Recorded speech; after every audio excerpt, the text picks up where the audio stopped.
Some ammo designs are just too smart for their own good. Others look so wild. They spark a media frenzy before the first box even ships. The moment the press jumps on a story, even the safest, most innovative defensive loads start vanishing like short-run suppressors at a gun show. So what's the real reason why some of the most intelligent and purpose-built self-defense rounds get banned in certain states across America? It usually has less to do with how the round actually behaves and more to do with politicians imagine it does. Today, we're unpacking 8 controversial types of defensive ammunition that ended up banned, not because of real-world data, but because of media hype and legislative ignorance. We're talking about Teflon-coated .38 special loads that sent anti-gun lawmakers into a frenzy. Incendiary .556 NATO rounds that don't just dent steel, they ignite it. And even polymer-jacketed hollow points that somehow got tossed onto Kansas's armor-piercing list. Yes, Kansas. And no, this isn't satire. We'll also dive into vintage explosive-tipped gimmick rounds from the Wild West era of mail-order ammo, Glaser Safety Slugs made for sky marshals, and frangible bullets the FBI actually trains with yet somehow end up banned at public shooting ranges in certain cities. If you've ever asked yourself why a round becomes illegal, not because of how it performs, but because of how it sounds, buckle up. By the end of this video, you might be double-checking your favorite load against your state's firearm code before your next trip to the shop. Rewind to the early 1960s. 3 cops, working out of a garage, put their heads together to solve a simple problem. How do you get more penetration out of a .38 special without ruining your rifling? Their answer was the KTW round, a solid projectile with a toughened core, wrapped in nylon and eventually coated in Teflon. At the time, soft armor wasn't really a thing. This was built for busting through auto glass and barriers, not vests. Fast forward to 1982, when NBC dropped a sensational special called Killer Bullets. Overnight, the green-tipped KTW became public enemy number 1. Never mind the facts, Teflon wasn't there to defeat armor, it was there to protect barrels. But facts didn't matter. Panic took over. States like Alabama, Hawaii, North Carolina, and South Carolina rushed bans into place, without realizing that Teflon actually reduces penetration on Kevlar by increasing drag. Nowadays, a vintage box of 20 rounds goes for over $200 on sites like Gunbroker. $10 a shot for what amounts to a historical footnote in duty ammo. And the real kicker? Any high-powered hunting cartridge you can find at your average sporting goods store will punch right through soft armor. But because it doesn't have a scary name, it gets a free pass. Despite what the media claimed, lab testing, and even the original designers made it clear Teflon wasn't the threat. The real danger was misunderstanding. A smart solution to a duty problem ended up outlawed based on optics, not outcome. When it comes to ammunition law, public perception trumps physics every time. Head over to EMAC Tactical, and you'll see a 10-round poly pack of .556 NATO heavy incendiary for just under $40. Each projectile weighs in at 55 grains and is loaded with a chemical cocktail that burns hotter than 30,000 degrees Fahrenheit when it impacts metal, dry timber, or even old brush. These things are awesome for shredding scrap steel, but they're also a wildfire waiting to happen. That's why states like California, Florida, Illinois, Missouri, and Maryland have straight-up banned ammo with incendiary or explosive compounds. The idea is simple: fewer sparks, fewer fires. But here's the contradiction: 50 caliber Browning machine gun tracers, totally legal across much of the Midwest.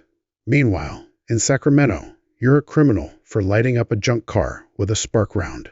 The inconsistency is wild. Drop one of these on a steel target at sunset, and you've got fireworks fit for a viral video. Just don't expect the local DA to appreciate your content. These aren't just cool range toys, they're officially classified as exotic ammunition. And EMAC Tactical is one of the only shops still shipping them to civilians in limited batches. They come in no frills, plastic packaging. Now, no flashy branding, partly to cut costs, partly to avoid political heat. But don't be fooled. These rounds are still hot in every sense of the word. They can ignite brush on impact, and with the velocity 5.56 brings to the table, that makes them a legitimate fire hazard. That's also why they disappear from inventory the second they go live online. Then there's the Scent Defense line from Federal, a clean shooting, lead-reduced personal defense round that sells for about $50 per box of 50, or roughly $1 per trigger pull. It's a 138-grain hollow point that segments on impact 3 petals shear off and create extra wound channels, while the core keeps driving forward through about 12 to 18 inches of gel. It's consistent, low fouling, and uses a non-toxic primer, perfect for tight indoor ranges or personal defense. But here's where things get weird. Kansas and Oklahoma both lump this stuff into the armor-piercing category. Why? Because it has a polymer jacket and a non-lead core. Never mind that the terminal performance is nearly identical to standard loads, like federal HST, state laws written in the 1980s, haven't caught up to the material science of modern bullets. Unlike legacy bans that focused on steel core penetrators, these newer rules go after bullets, based purely on what they're made of, not how they behave.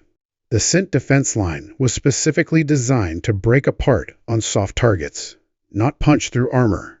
But once lawmakers hear plastic-coated, they lose all sense of nuance.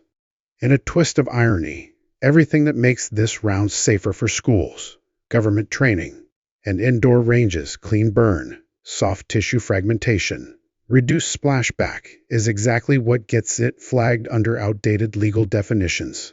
Built for responsible shooting, this round ends up restricted, not for what it does, but for what it sounds like to someone who's never spent time behind a chronograph. Jump over to collectibleammunition.com, and you might stumble across a factory sealed pack of 10 Velx Red Tip 30 carbine exploder rounds, listed around $100. Meanwhile, a 12-round box of 38 Special Plus P exploders from Bingham is priced closer to $125. Pop open a box, and inside you'll find tiny projectiles, loaded with a pinch of fast flash powder, just enough to cause the bullet to burst apart on impact, sending shards of the jacket through whatever soft tissue it strikes. Places like Florida, Illinois, and Missouri banned these years ago, labeling them as overkill with no practical purpose. Truth is, these rounds are more novelty than necessity, something you might fire at watermelons for fun or keep in a display case.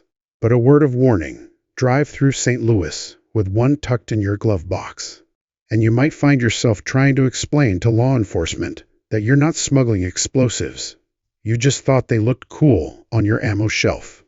Velx and Bingham marketed these more as shock value collectibles than serious defensive loads. Their packaging was full of eye-catching phrases like detonating tip or exploder round, clearly targeting curious buyers at gun shows. The actual explosive content? Minuscule. Think party popper, not grenade. But because the projectile contains a separate pyrotechnic compound, federal law lumps them in with destructive devices. And that's all it takes. Intent doesn't matter. Legally, they're treated like miniature hand grenades, regardless of how little power they actually produce. Over in New Jersey, firearm laws feel like they were written with a quill pen. The state still officially prohibits so-called dum-dum rounds, a term dating back to the old British colonial arsenal in Dum-Dum, India, where soldiers would carve the tips off .303 British bullets to make them yaw wildly in soft tissue. The issue?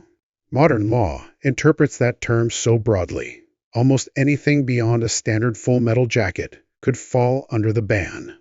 The result? Something as simple as scoring a cross into a .223 Remington bullet with your multi-tool could be considered a criminal offense once you cross into New Jersey. Never mind that doing so usually destabilizes the bullet, causing malfunctions, In the eyes of Trenton's legal system, that's a deadly warhead. And it gets even more absurd.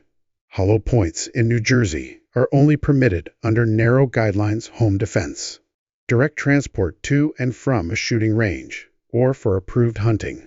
Stop for gas or groceries on the way home from the range, and suddenly every round in your pistol magazine becomes a separate count on a felony rap sheet. Even polymer-tipped defensive ammo, or soft points, might be flagged, depending on how an old statute gets interpreted. The phrase "dum-dum" has no real scientific standing in modern ballistics, but thanks to its colonial legacy, it still carries legal consequences. Here's the kicker: expanding bullets, which are designed to stop threats faster and avoid overpenetration, are the industry standard for both cops and civilians across the United States. But in New Jersey, you're often legally safer carrying old-school, full-metal jackets that blow through targets. When it comes to logic, the law is stuck somewhere between the redcoats and rotary phones. Flip through the SBR armor-piercing catalog, and it reads more like an advanced materials textbook than a product list. We're talking 5.56 NATO, with tungsten carbide cores, hardened steel tip 300 blackout, and even exotic depleted uranium in 338 Lapua Magnum. Each round is hand-inspected and tuned for mission-specific tasks like breaking engines or punching through armored plates. Civilians can't touch them. SBR only sells to the military, federal agencies, or vetted foreign governments. Still, Maryland lawmakers decided not to take any chances. The state bans the possession of any projectile with a core made from tungsten, beryllium, brass, copper alloys, steel, or uranium. The idea was to keep serious armor-piercing munitions off the street, but in reality, the law often catches unknowing shooters who grab surplus bullets or pull down projectiles for reloading, not realizing they're now in felony territory. Price isn't what keeps these rounds exclusive. These aren't factory-loaded cartridges. You'll usually find them loose, passed around at swap meets or through tight-knit reloader networks. A single strip tungsten core, 308, Winchester bullet can sell for around $3, if you know who to ask. These rounds aren't for fun plinking. They're purpose-built for scenarios like shooting through car windshields, disabling vehicles, or defeating armor. Some of SBR's API rounds, that's armor-piercing incendiary, are pushing the upper limits of what small arms can actually do. But in Maryland, it doesn't matter whether the bullet is loaded into a live cartridge or just sitting in your hand. The law doesn't care about context, only materials. It's a hard cutoff, written with zero flexibility. So once again, we see legislation written with the fear of what ammo could do, instead of what it actually does. And that's how a bullet built for tactical use ends up being treated like contraband in your garage reloading kit. Back in the 1970s, federal air marshals needed a pistol load that wouldn't risk blowing out the cabin wall of a commercial aircraft. That specific requirement gave birth to the Glaser Safety Slug, a lightweight projectile made from a copper cup, packed with either number 6 or number 12 birdshot, all sealed up with a plastic polymer tip, typically colored blue or silver. A standard 80-grain, 9mm Glaser zips out at nearly 1,500 feet per second, expanding immediately on impact and creating a shallow but wide injury path. The idea was to dump energy fast while avoiding overpenetration, something just as valuable in a plane cabin as it is in a crowded home. Today, a box of 20 rounds usually runs anywhere from $20 to about $40, depending on where you shop, but not everyone's sold on them. Some indoor ranges won't allow Glaser loads at all, citing concerns over fragmenting copper particles, interfering with HVAC systems, or bouncing unpredictably off steel in older shooting lanes. And quite a few concealed carry instructors warn against them, too, saying heavy clothing or even a forearm can cause the round to rupture prematurely, scattering the shot before it hits anything vital. Legally, these loads are still permitted in most of the country. But if you ever have to use one in a self-defense scenario, you'd better be ready to justify your choice. More than one prosecutor has held up an empty Glaser jacket in court, painting the user as reckless instead of responsible because flashy ammo, no matter how smart the design, can raise eyebrows with juries unfamiliar with ballistics. Still, the Glaser earned its place in shooting history. During the infamous Strasbourg tests, it reportedly outperformed nearly all other handgun loads when it came to dropping test animals, mainly goats, in the shortest time. The ethics and methodology of that experiment remain hotly debated, but it definitely helps cement Glaser's following among certain law enforcement professionals. Field reports, gathered by Marshall and Sanau, paint a mixed picture, sometimes devastating, sometimes underwhelming, all depending on whether the rounds stayed together long enough to reach the vitals. For a while, Glaser rounds were even standard carry for officers in high-risk environments, like courtrooms and hospitals, where avoiding pass-through was more important than deep penetration.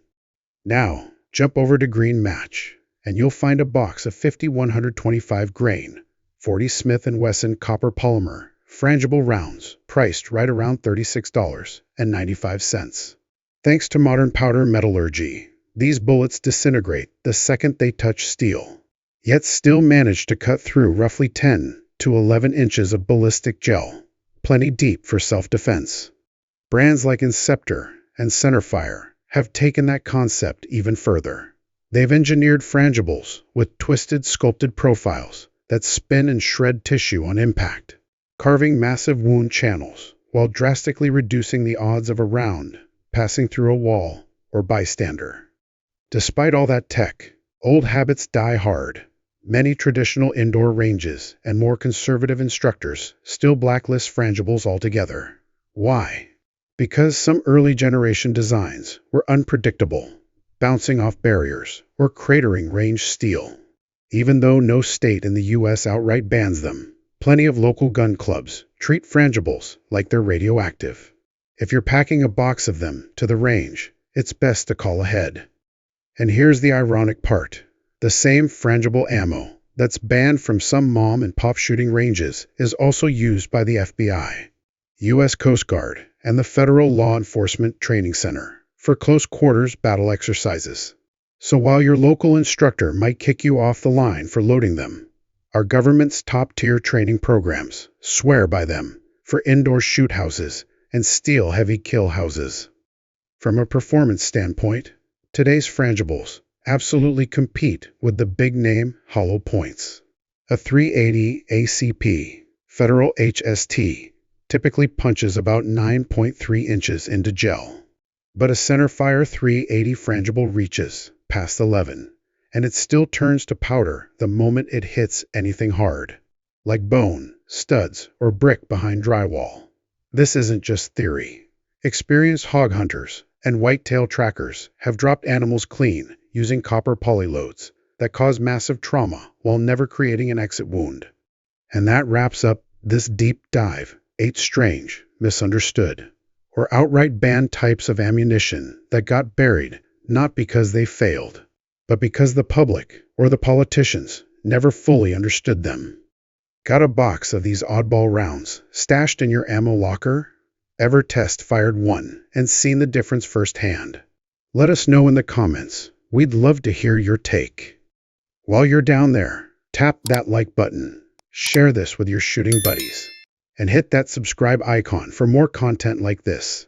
Don't forget to ring the bell so you never miss our next breakdown. Thanks for watching, and as always, stay sharp and shoot straight.